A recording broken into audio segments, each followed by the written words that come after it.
Education is the key to success. Mga kapuso, ito po ay gasgas na kasabihan na. Pero kung mapagtatagumpayan ay wala kang hindi kakayanin sa hinaharap.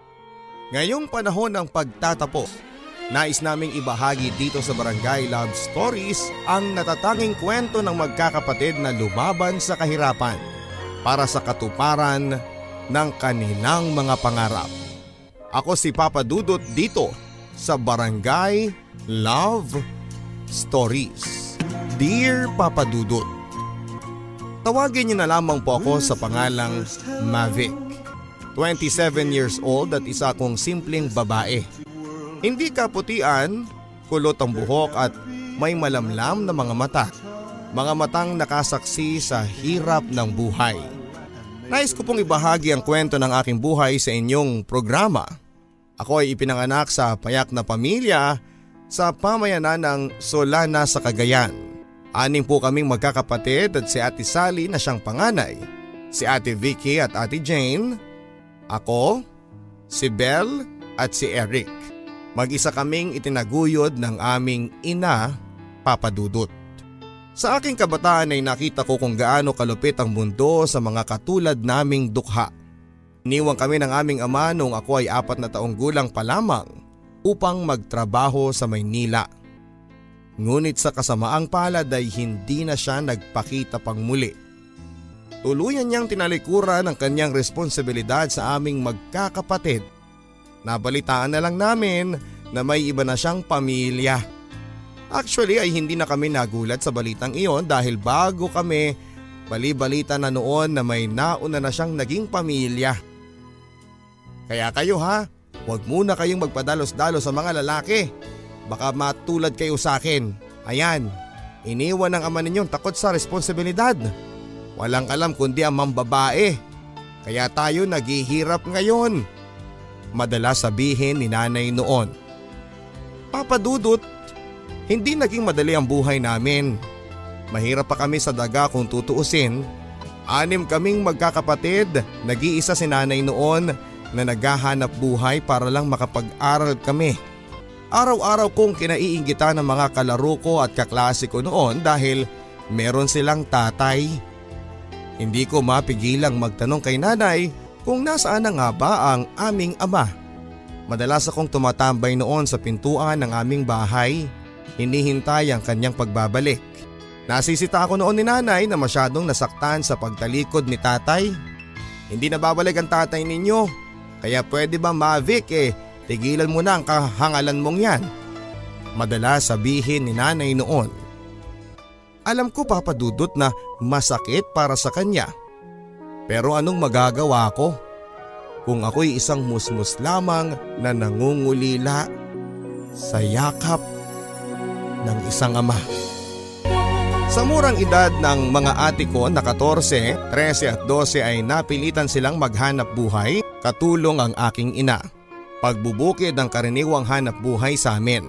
Kaya tad-tad ang aking mga ate sa mga gawaing bukid gaya ng pamimitas ng mga mais, mga gulay at halos lahat ng trabaho sa bukid ay kinakaya nila sa murang edad upang mabuhay lamang kaming pamilya. Ako bilang maiiwan sa bahay na nakatatanda, ako ang magbabantay sa 2 kong kapatid na sina Bebel at Eric. Sa totoo lang Papa Dudut, hindi ko na-enjoy ang pagiging bata. Wala akong oras para makipaglaro sa mga bata sa amin. Naiinggit kami noon sa mga kapitbahay naming bata, lalo na kapag nanonood sila ng TV. Kapag ganoon ay nakikinood lamang kami sa kanila, pero ang masakit ay hindi nila kami pinapapasok sa bahay nila. Sa bintana lang kami, nakikisilip lamang. Ayaw nila kaming papasukin dahil nanlilimahi daw kami. Madumi, mabaho dahil wala naman si nanay na mag-aalaga sa amin. Wala na siyang panahon noon dahil halos maghapon siya sa bukid para lang kumita ng pera para sa aming kumakalam na mga sikmura. Kapag ganoon ay sa loob na lang kami ng aming bahay. Wala akong masyadong naging kaibigan noon maliban sa mga kapatid ko. At dahil na rin sa pagbabanat ng buto sa murang edad ng mga kapatid ko ay hindi nakayanan ng pangalawang kapatid ko ang hirap. Nagkasakit siya Papa Dudut. Na ospital at naging kritikal ang kanyang kalagayan. Hindi alam ng nanay ko ang gagawin sa mga oras na yon. At sa aking napakamurang edad ay nakita ko kung paanong sinusubukang maging matatag ng aming ilaw ng tahanan. Kung kani-kaninong kamag-anak siya lumapit noon, lahat ng pwedeng pagkakitaan ay pumasok siya para lang may magamit ang kapatid ko sa ospital. Awang-awa ako kay nanay noon na naghahanap ng paraan para makalikom ng pambayad sa bill ni ate sa hospital. Nilapitan niya noon ang isang malayong kamag-anak pero pang-aalipusta lang ang napala niya. Parang awa mo na ate. Kailangan lang po ng anak ko. Pagmamakaawa ni nanay noon.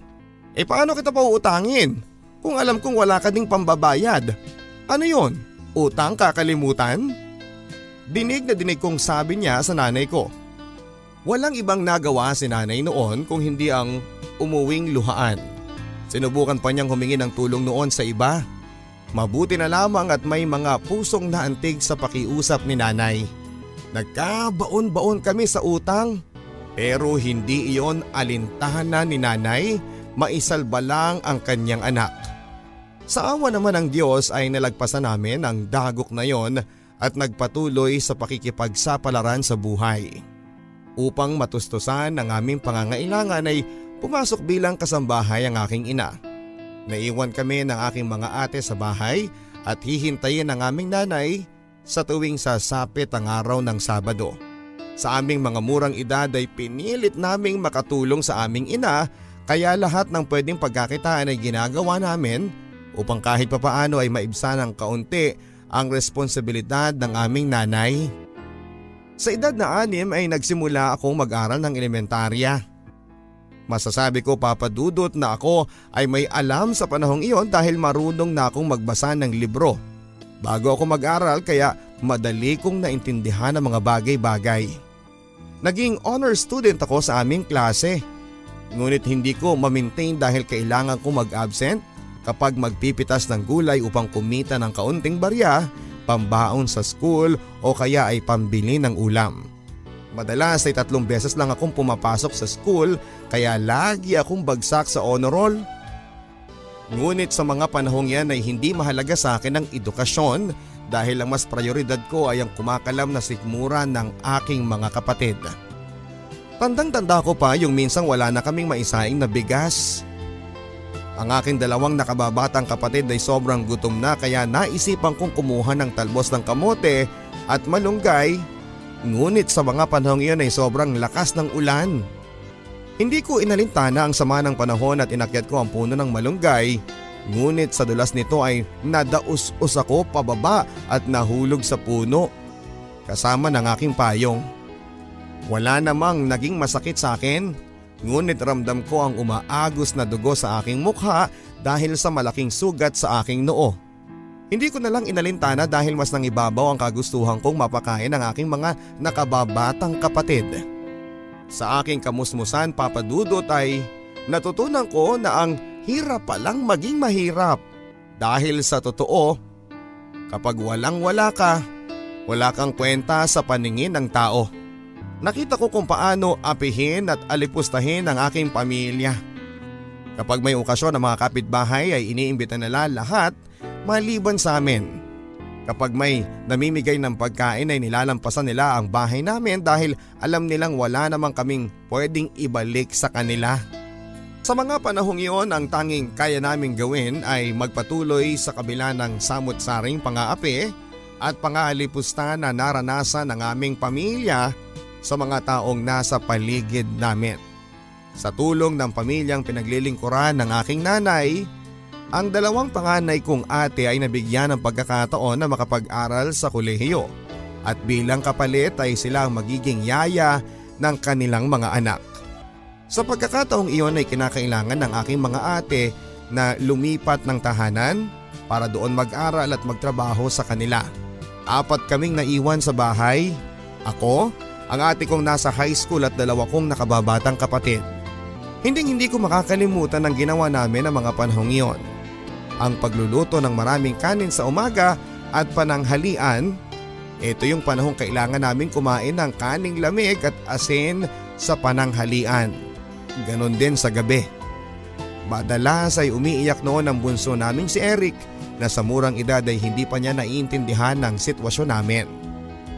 Huwag kang mag-alala, pag uwi ni nanay, magkakaulam din tayo ng masarap, pag-aalo noon ni Ate Jane. Ate, gusto ko sardinas, paborito ko yon, ang sabi ko.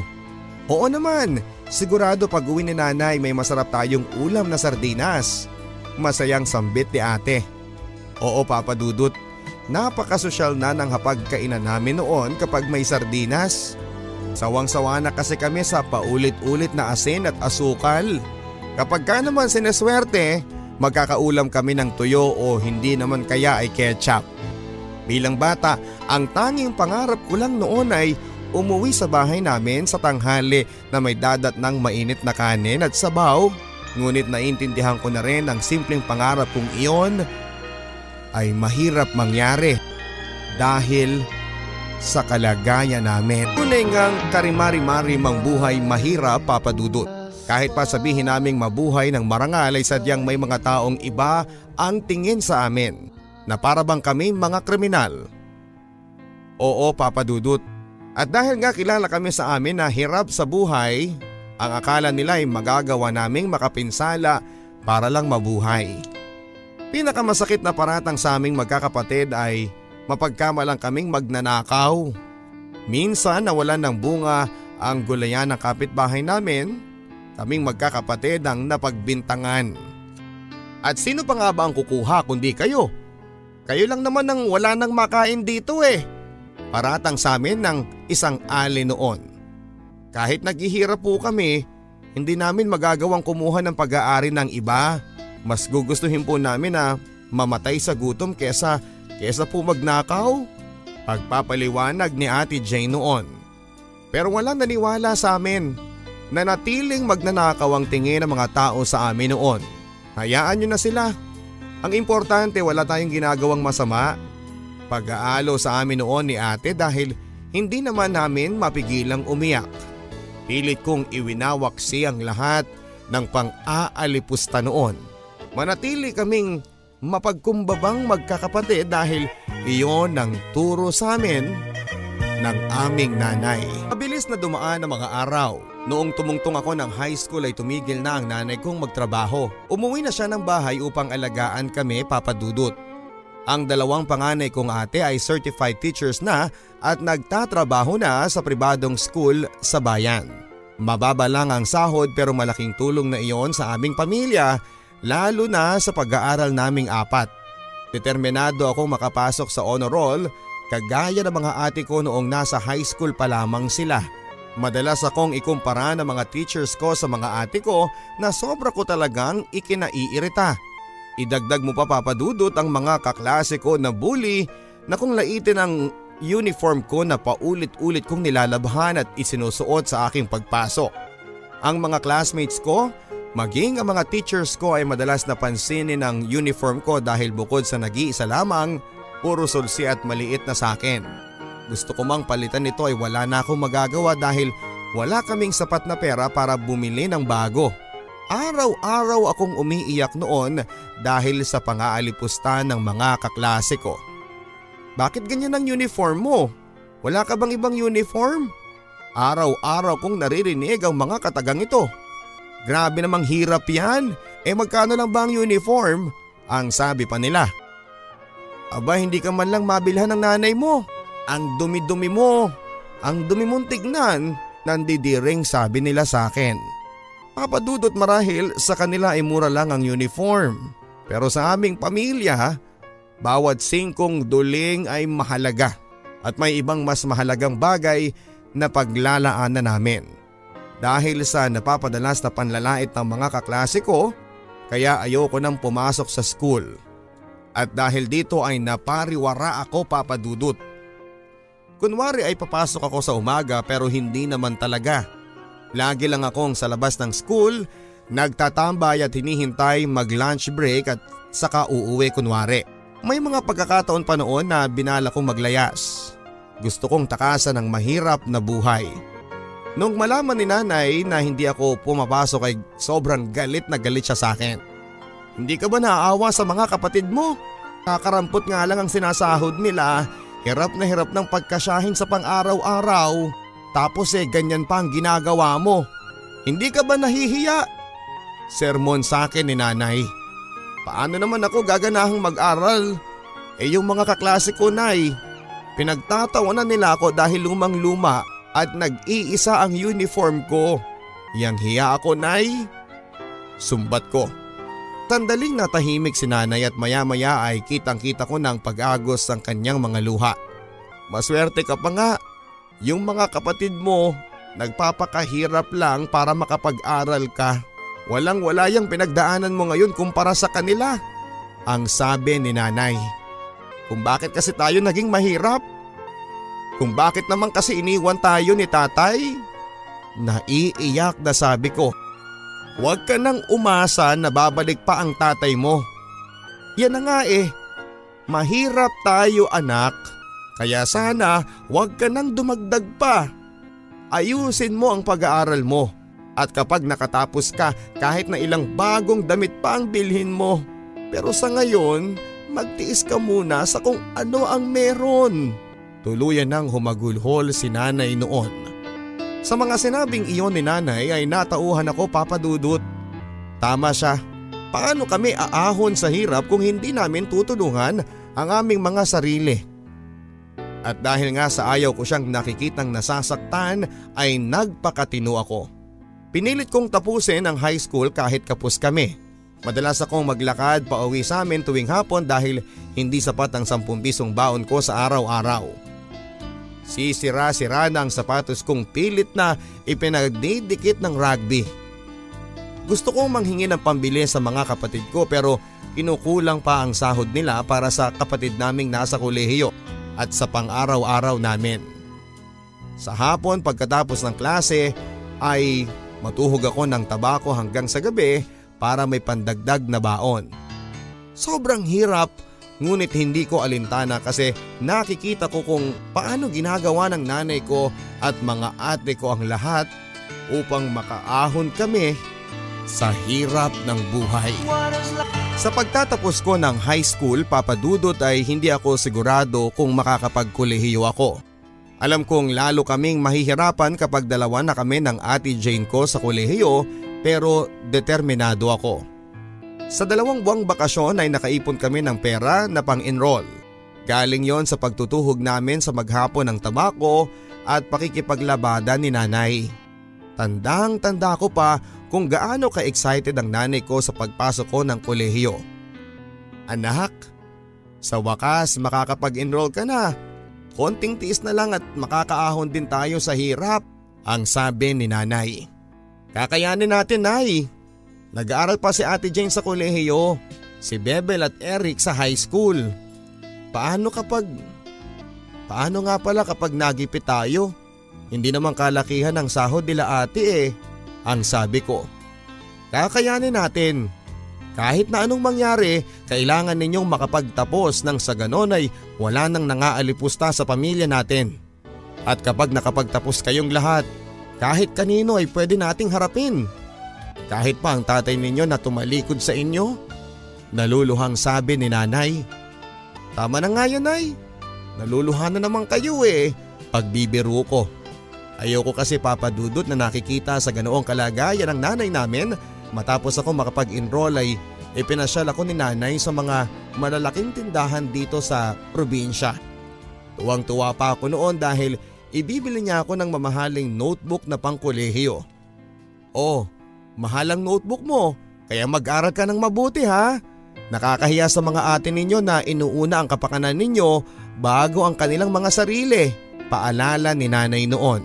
Nangako naman ako kay nanay noon na pagbubutihin ko ang pag-aaral.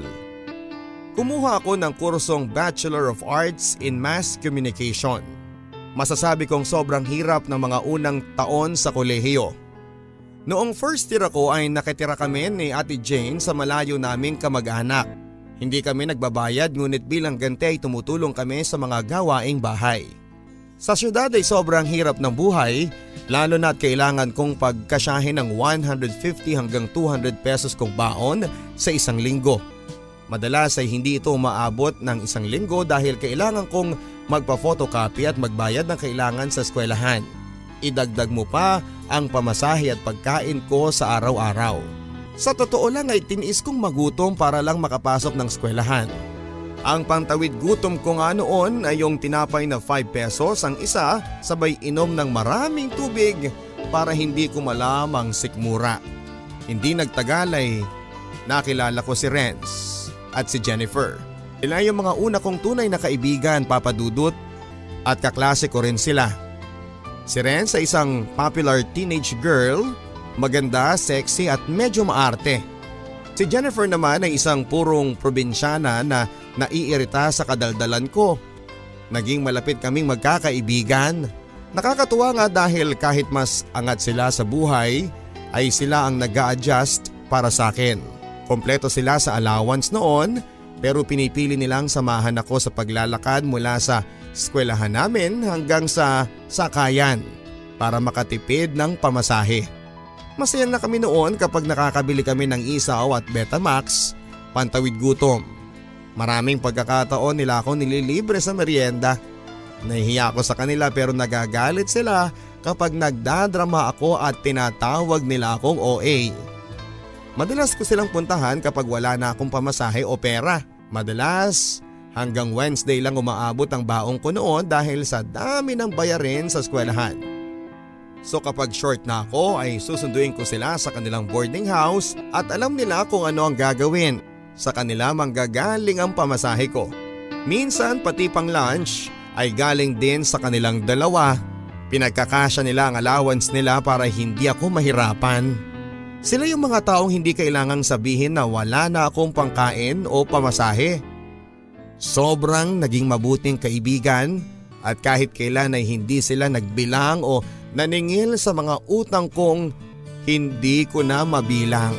At upang makatulong sa mga gastusin ay nag-apply ako, Papa Dudut, bilang university choir. At sa kabutihang palad ay natanggap ako at naging full scholar mula first year hanggang third year college. Sa pagnanais kong makatipid, for the future ay kinuha ko lahat ng posibleng subjects na wala ng prerequisite. In short ay nag-advance subjects ako kasi libre naman ang tuition fee. Sa isang semester ay umaabot ako ng 30 units. Sobrang hirap ngunit determinado akong makapagtapos. Ang pinaka-problema ko talaga noon ay araw-araw na gastos. Hindi ko talaga alam kung saan kukuha. Hindi sapat ang kita ng mga ate ko para sa aming lahat at lalo pa at college na rin noon si Bebel sa kapareho kong universidad.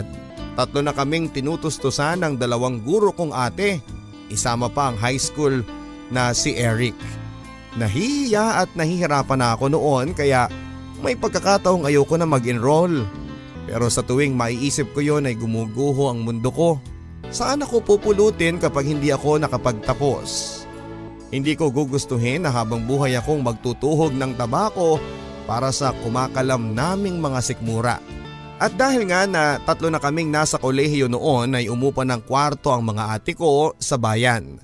At doon na kami tumira. Sama-sama na kaming lahat noon dahil nalipat din ang mga ate ko sa isang private school sa bayan.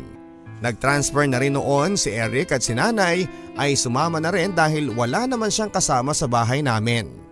Ang huling taon sa kolehiyo ang pinakamahirap sa lahat sapagkat kailangan ko ng video camera, recorder at kung ano-ano pa na pang projects at audio-video productions. Naiiyak na lamang ako minsan kasi hindi ko alam kung paano ko itatawid ang pangangailangan ko sa eskwelahan.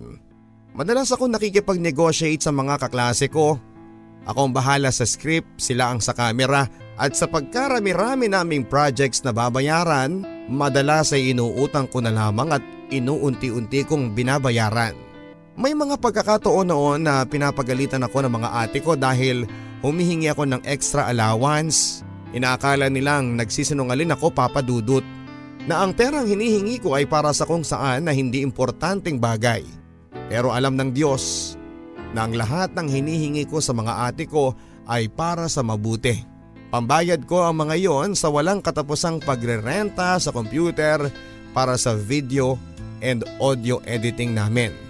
Hindi ko rin naman Masisisi ang mga kapatid ko, Papa Dudut, dahil ang totoo'y umabot sila ng 30 na hindi nagsisipag-asawa para lang sa amin ang mga nakababatang kapatid. Yun ang isang ipinagpapasalamat ko sa kanila dahil inuna nila kaming mga kapatid nila ang aming kapakanan. Sila na ang aking mga kapatid at ang aking nanay at kaibigan ang naging katuwang ko sa aking pag-aaral. Hanggang dumating ang araw ng pagtatapos. Hindi ako makapaniwala noon dahil hindi ko sukat akalain na matatapos ako sa aking kurso. Ang gutom, pagod, pagtitiis at pagmamahal ko sa aking nanay at mga kapatid ang nagtulak sa akin para makapagtapos ng pag-aaral. Hindi ko maipaliwanag ang nararamdaman ko sa araw ng graduation. Sa unang pagkakataon ay may masasabi akong nagawa ko. Bumuhos ang luha sa aming lahat noon sa sobrang kaligayahan. Lahat kami ay hindi maipaliwanag ang kasiyahan.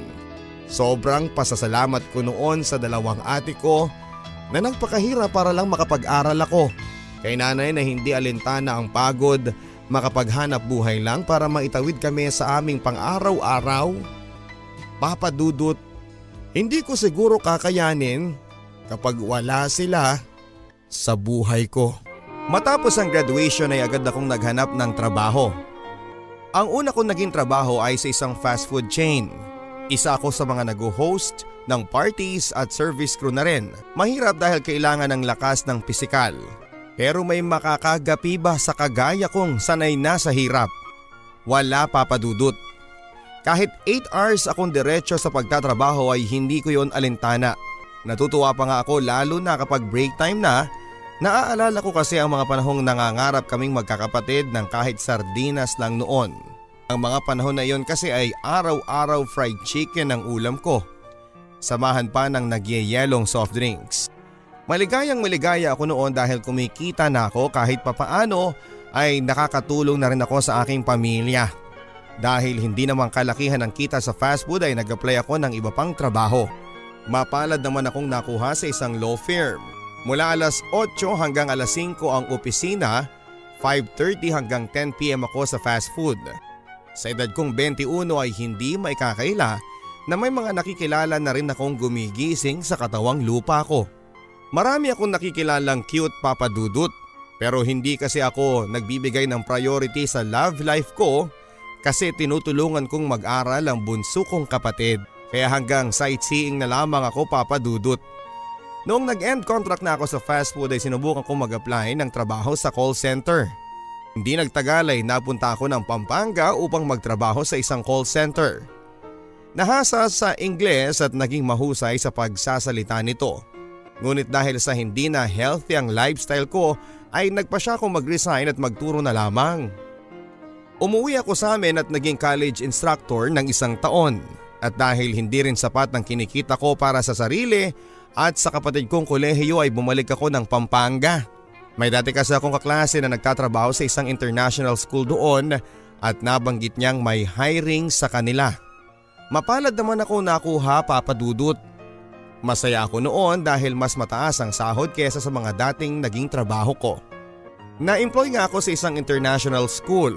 Ang mga students ko ay mga foreigners gaya ng Koreans, Japanese, Chinese, Taiwanese, Thai at Vietnamese. Masasabi kong isa ako sa mga pinaka-paboritong teachers sa school namin. Madaldal kasi ako, Papa Dudut, at palabiro. Ang mga estudyante ko ay mga anak ng mga business owners at mga professionals sa kani-kanilang sinilangang bansa. Naging maganda ang takbo ng trabaho ko at sobra kong na-enjoy ito. Hanggang sa isang araw, may isa akong bagong estudyanteng Chinese na akala mo ay kung sinong umasta. Mukhang arogante, masungit at laging nakakunot noo. Siya, Zizen. Sa lahat ng estudyante ko ay siya ang pinakamahina dahil zero English siya. Mahirap siyang turuan dahil akala mo kung sinong nabibili ang sagot. Siguro dahil galing siya sa mayamang pamilya. Madalas akong naiinis sa kanya dahil sa attitude niya. Madalas din siyang ireklamo ng teachers niya at lahat sila ay pinalitan maliban sa akin. Isang araw habang nag-aaral kami ay tinanong niya ako tungkol sa salitang hindi niya maintindihan. "Teacher, what is goddess?" Tanong niya na pabiro kong sinagot naman. "Me, I am a goddess." Sabay tawa ng malakas. Simula ng araw na yon ay hindi na niya ako tinawag sa pangalan ko kundi goddess na lamang daw. Naging close siya sa akin dahil ako ang pinakamatagal niyang naging guro at body teacher sa school. Naging ordinaryong parte siya ng buhay ko. Madalas niyang ikwento sa akin ang mga nililigawan niyang ibang lahi, heartbreaks, disappointments and fears. Wala namang espesyal sa samahan namin noong una, pero sa paglipas ng ilang buwan ay naging close kami lalo. Tinuturing ko siyang younger brother kasi 25 siya at ako naman ay 27. Hanggang sa napapansin kong madalas siyang nag-iiwan ng pagkain sa mesa ko. Binibigyan ako ng kung ano-ano, tinutulungan sa mga ginagawa ko sa school at para sa akin ay normal lang ang lahat hanggang sa madalas na niya akong yayain kumain sa labas. Ihintayin niya ako hanggang matapos ang klase ko at inaalam lahat ng tungkol sa akin. Diyo naiilang ako sa ginagawa niya kaya nagpa siya akong iwasan siya. Noong mapansin niyang medyo lumalayo ako sa kanya ay kinausap niya ako, Papa Dudut. "Please don't stay away from me. I'm doing these things because I want you to be happy every day. I want to take care of you as you take care of me." Aniya. Noong una ay hindi ko pinapansin ang mga pasaring niyang iyon, Papa Dudut. Sinabi ko na lang na wag niyang gawin yon, ginagawa niya kasi pinag-uusapan na kami sa school pero ganon pa rin siya. Madalas din siyang nagmemensahe at nakakaalala sa akin. Minsan nga ay para ko siyang tatay sa sobrang concern niya sa akin. Madalas nga akong yayaing lumabas at kumain kasama ang mga kaibigan niya. Hanggang sa isang araw ay hinintay niya akong lumabas ng school at niyayang kumain sa labas. Sabi pa niya ay naghihintay daw sa restaurant yung isa niyang friend pero pagdating namin doon ay kami lang dalawa pala. So parang date ang nangyari, Papa Dudut. After namin kumain ay hinatid niya ako sa may sakayan. Gusto niyang i-rent yung sasakyan para ihatid ako pero ayoko dahil mahal so nag-argue kami dahil sa jeep ko lang gustong sumakay. Sa kalagitnaan ng argumento ay hinila niya ako at niyakap ng mahigpit. Sabay sabing, "Why are you so hard-headed? Why are you not listening to me?" Nagulat na lamang ako at hindi makakibo. Binitawan niya ako ng dahan-dahan at hinalikan sa noo. Natameme lang ako at nalilito sa mga nangyayari. Pagkatapos ng moment na yon ay napaisip ako kung gusto ko ba siya o hindi. Sa totoo lang ay ayokong isipin gusto ko siya or gusto niya ako kasi alam kong malapit na siyang bumalik sa sarili niyang bansa. Nagtuloy-tuloy pa ang paglabas namin, madalas kasama namin ang mga barkada niya. May mga pagkakataon din kaming dalawa lamang at sobra siyang naging sweet sa akin, Papa Dudut. Pinipilit kong hindi lagyan ng mali siya ang lahat ng iyon kahit na ang katotohanan ay naaapektuhan ako. Isang araw ay kinailangan namin mag-attend ng farewell party ng friend niyang malapit din sa akin. Late nang natapos yung party at delikado ring lumabas akong mag-isa so nagstay kami sa restaurant hanggang sa madaling araw. Nakatulog ako sa sofa at pagising ko ay nasa balikat niya ang ulo ko. Hawak niya ang kamay ko habang natutulog. Dahan-dahan kong binawi ang kamay ko ngunit mas hinigpitan niya ang hawak dito. "Let me go." Bulong ko pero ngumiti lang siya. "I would not." Aniya at hindi ako umimik hanggang sa magsalita siyang muli. "Why are we different, Mavic? Why do we have different nationalities? Why did we meet? Why do I need to go back to my country? Why are you a Filipino? Why do we need to be in this situation? I don't understand. Why did we meet but we couldn't be together?" Aniya. Hindi ko masagot lahat ng tanong niya dahil pati ako ay nalilito sa mga nangyayari. Hanggang sa naiiyak na siya habang hawak ang kamay ko. "You go with me and live with me in my country." Aniya at nagulat ako sa sinabi niyang iyon, Papa Dudut. "Why are you saying that?" Tanong ko. Because I love you and I don't care if you are a Filipino. If you have different nationality, I love you. Do you understand? Tuloy niya. I understand what you said, but are you sure? Tanong ko. I don't know why I love you. Ngumiti na lamang ako sa kanya, saka siya niyakap ng napakahigpit. Hindi ko na rin napigilan ng nararamdaman ko noon, Papa Dudut. Sa totoo lang ay napaibig na rin ako sa isang banyaga. Kaya naman noong gabing iyon ay naging kami nga ni Jen. Noon nga'y mas nakita ko kung gaano kabuti ang puso niya. Napakabait niyang tao, caring and super sweet. Hanggang sa dumating ang araw na kinakatakutan ko. Kailangan na niyang bumalik sa bansa niya at hindi namin alam pareho kung paano haharapin ang araw na yon. Gusto kong umiyak ng umiyak kasi ang sakit. Pero bago pa ako magsalita ay sinabihan na niya kung ayaw niya akong makitang umiiyak at sinabi din niyang babalik siya dahil sa akin. Pagbalik nga niya sa kanila ay araw-araw kaming nagvi-video call. Ipinakilala din niya ako sa mama at sa kapatid niya. Sobrang nami-miss ko na siya noon. Napakahirap, Papa Dudut, pero naniniwala akong babalik siya. Hanggang sa isang araw ay hindi ko na siya makontak. Nagsend ako ng mensahe sa personal number niya na iniwan niya sa akin pero walang sumasagot. Tinatawagan din siya ng mga kaibigan niya ngunit walang sagot. Sa mga panahong hindi ko alam kung okay siya ay para akong ewan. Ang hirap ng sitwasyon namin. Hanggang isang araw ay kinausap ako ng kaibigan niya at pinapasabing okay lang siya at malapit na siyang bumalik. Nakwento rin sa akin ng kaibigan niya na umalis siya sa kanilang bahay dahil gusto siyang ipakasal sa anak ng kaibigan ng magulang niya pero ayaw niya dahil yon ay para sa negosyo lamang. Actually, normal yon sa kultura nila at nabanggit ni Jen sa akin minsan ngunit hindi ko akalain na seryoso pala siya. Dumating ang katapusan ng Pebrero 2016 at niyaya ako ng co-teachers ko na magmerienda sa store malapit sa school bago umuwi. Medyo gabi na noon kaya pagkatapos kumain ay niyaya ko na silang umuwi ngunit bago kami sumakay ay sumaglit ako sa comfort room. Habang nag-aayos ako sa CR ay nagulat na lamang ako sa paglabas ko na may sumalubong sa akin ng mahigpit na yakap. Walang iba kundi si Jen. Hindi kaagad ako nakakilos. May mga sinasabi siya pero wala akong naintindihan sa labis na pagkagulat. Sinabihan ko lang siya ng welcome back. Sa pagbabalik ni Jen ay hindi na siya estudyante. Isa na siya sa mga managers ng foreign students. Mahigpit ang school namin kahit pareho na kaming empleyado ay bawal pa rin ang romantic relationship. So technically hindi pwedeng maging kami pero hindi naman nila alam na may namamagitan sa amin. Naging busy kami pareho sa trabaho pero tuwing break time ay pinupuntahan niya ako.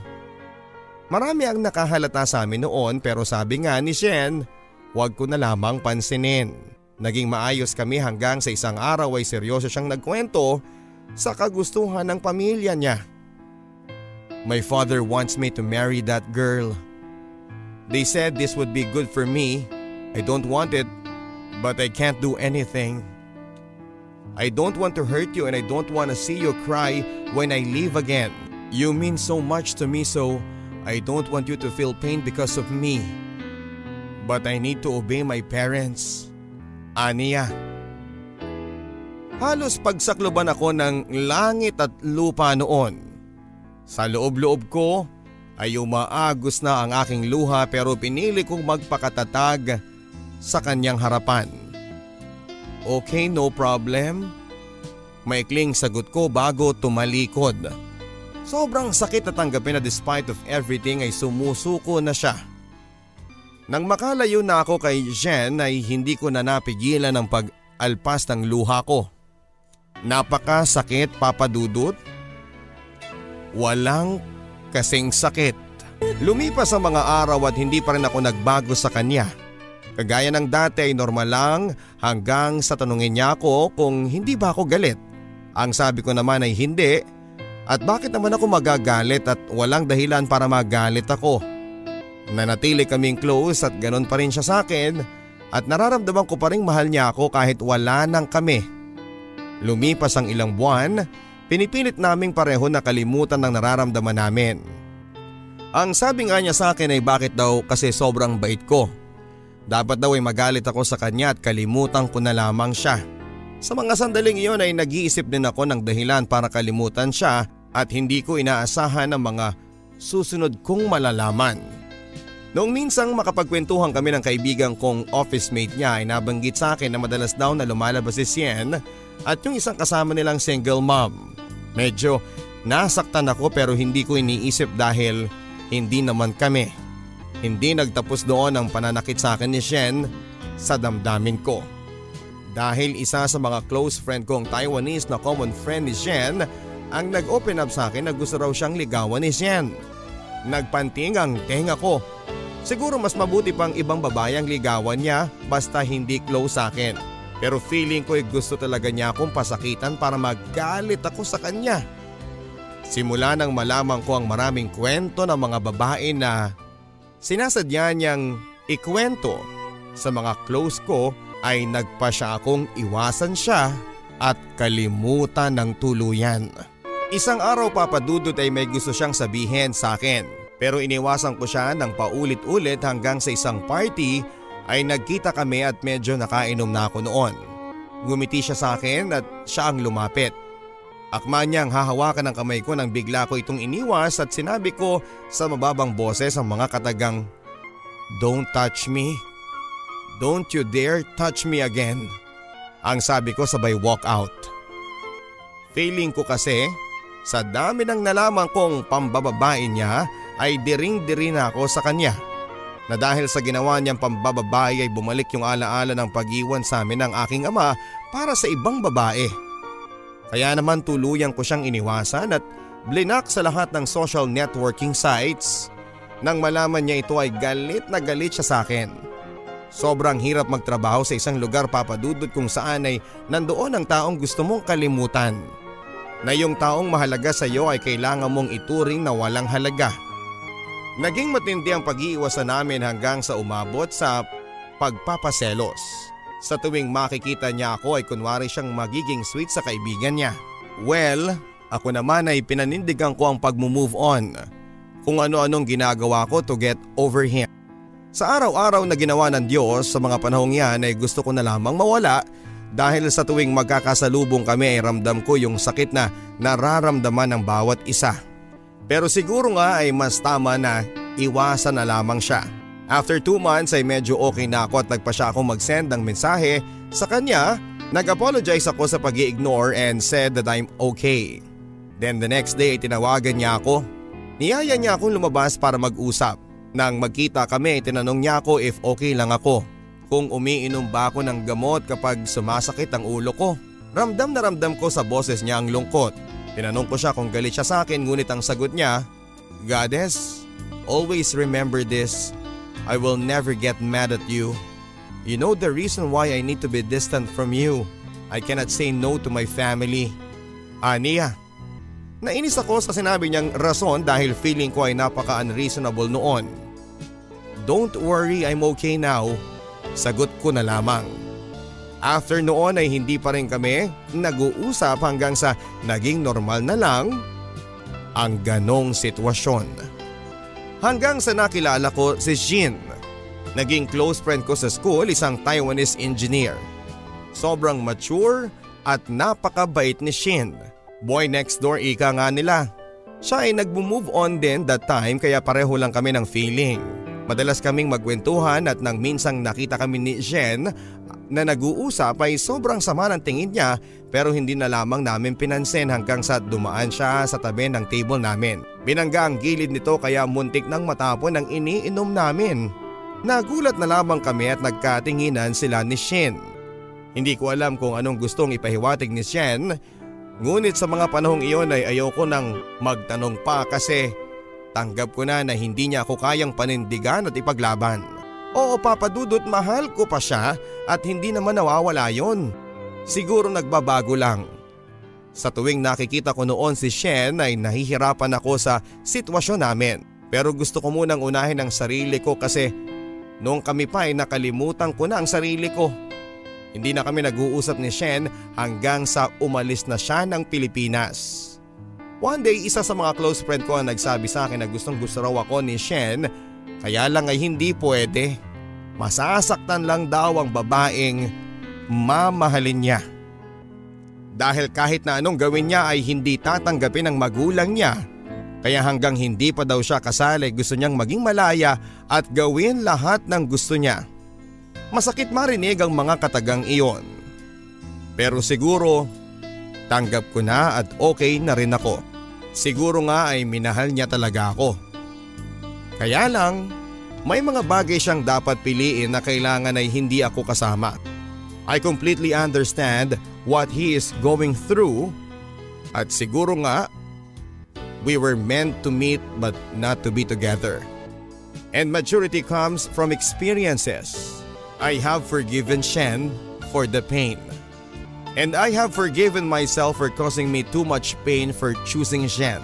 Sa mga nagtatanong if Shen is the only guy I love, yes, he was my first love, first date, first heartbreak and best lesson in love. And I am happy that I experienced first love when I was mature enough. Kasi at the time, I learned to control my feelings, reactions, and wisely made decisions I never regret. And I am happy now. Mula noon ay pinili ko nang maging single.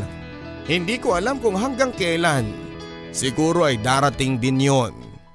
Hindi naman ako nagmamadali dahil alam ko na kung gaano kahirap na masaktan. Akala ko papadudod ay si Shen na ang huling lalaking magpapaiyak sa akin pero hindi pa pala. Dahil makalipas ang 22 taon, isang balita ang gigimbal sa aming magkakapatid at sa aming ina. Iniwan niya kami noong bata pa kami at sa pagbabalik niya ay hindi ko akalaing muli pala kaming mangungulila. Katatapos lamang noon ang bunso namin sa kolehiyo at ang sarap sanang ipamukha sa kanya na kahit iniwan niya kami noon ay nagtagumpay kaming lahat. Pero paano kami magmamalaki sa kanya kung isa na siyang malamig na bangkay?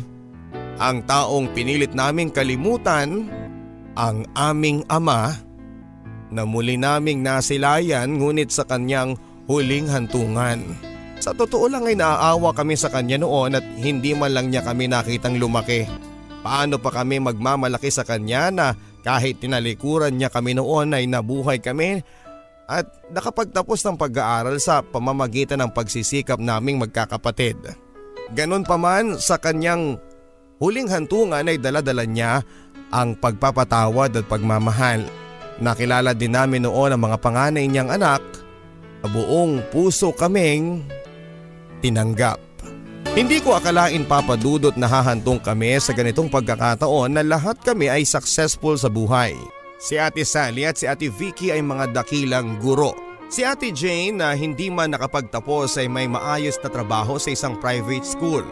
Ako na graduate ng Mass Communication ay nagtuturo sa isang international school. Si Bebel na isang medical technologist ay nasa ibang bansa at si Eric na isang information technologist. Akalain mo kami yung mga batang nag-uulam noon ng asin na ngayon ay kayang-kaya ng kumain ng kahit saang restaurant. Habang isinusulat ko ito ay hindi ko mapigilan ng lumuha, Papa Dudut. Lalo na kapag naaalala ko lahat ng paghihirap namin. Mabuti na lamang at hindi sumuko ang aming mapagmahal na ina. Nay, salamat po sa lahat. Kahit na ano pong hilingin mo ngayon ay kakayanin naming ibigay dahil walang katumbas lahat ng pagsasakripisyo mo sa kung anuman ang narating namin ngayon. Happy Mother's Day at mahal na mahal ka namin. At araw-araw naming isa-celebrate ang Mother's Day dahil sa pagmamahal namin sa iyo. Kay Ate Sally and Ate Vicky, thank you sa lahat ng pagsasakripisyo. Kay Ate Jane, Belle at Eric, salamat sa pagiging inspirasyon ko. Sa ngayon, Papa Dudut, ay andito ako sa Clark. May mga sandaling umuwi ako sa probinsya namin at alam ko kapag nakakakita ako ng mga batang nanglilimahid ay naiiyak lamang ako dahil nakikita ko sa kanila ang sarili ko noon. Ipinagdarasal ko na sana balang araw ay malampasan din nilang lahat ang pagsubok sa buhay at tulad naming magkakapatid ay maging successful din sila sa buhay.